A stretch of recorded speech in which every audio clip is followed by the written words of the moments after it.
Angelic Legacy. There is within the human spirit an indelible will to live, not only our earthly life, but also beyond it. Few share the perspective of the artist, Andy Warhol.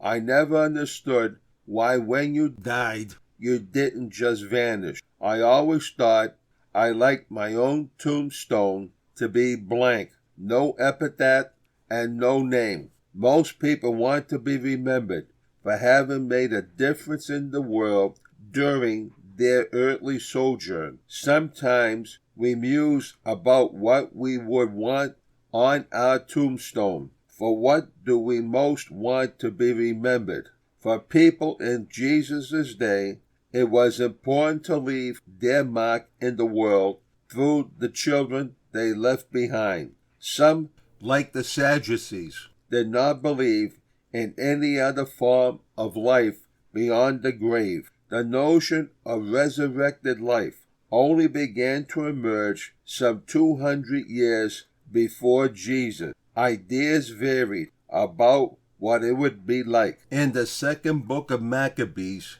chapter 7, verses 1 and 2, and verses 9 through 14, we see the belief that only the just would be raised, not the wicked.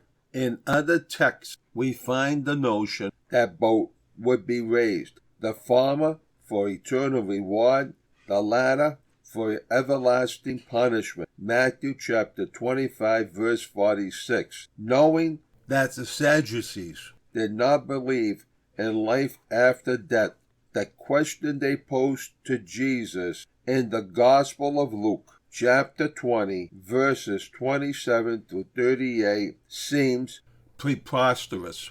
As usual, they are antagonistic toward Jesus, and their question is meant to show that his belief in resurrection is at odds with the law of Moses. They cite the Levirate law, Deuteronomy chapter 25, verses 5 through 6, whose intent was to ensure that a man's name not be blotted out of Israel. Instead, the Sadducees framed the question in terms of the men's possession of the women in the afterlife. Jesus' response undoes their misperceptions by affirming that there will be no patriarchal marital arrangements in the afterlife. There will be no need to ensure one's legacy through the children one leaves behind.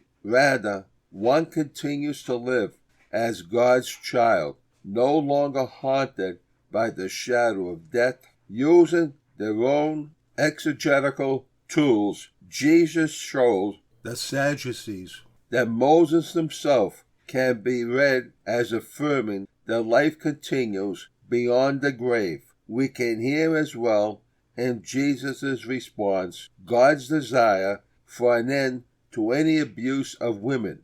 As beloved daughters of God, they are no longer passed on from man to man, feeding our curiosity about what resurrected life will be like. Jesus drops one small hint.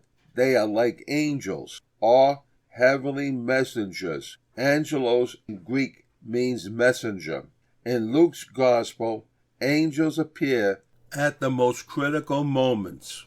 Their function is to interpret puzzling and disturbing events through divine eyes. Angelic life, as Luke portrays it, consists in being a messenger of hope in the most awful of circumstances. It is the refusal already in this life to allow evil to triumph. It is, as Maya Angelou wrote of the dreams and the hopes of the slave in her poem, "Still I rise. You may shoot me with your words. You may cut me with your eyes. You may kill me with your hatefulness. But still, like air, I'll rise." For more stories, please visit our website, www.pamphletstoinspire.com.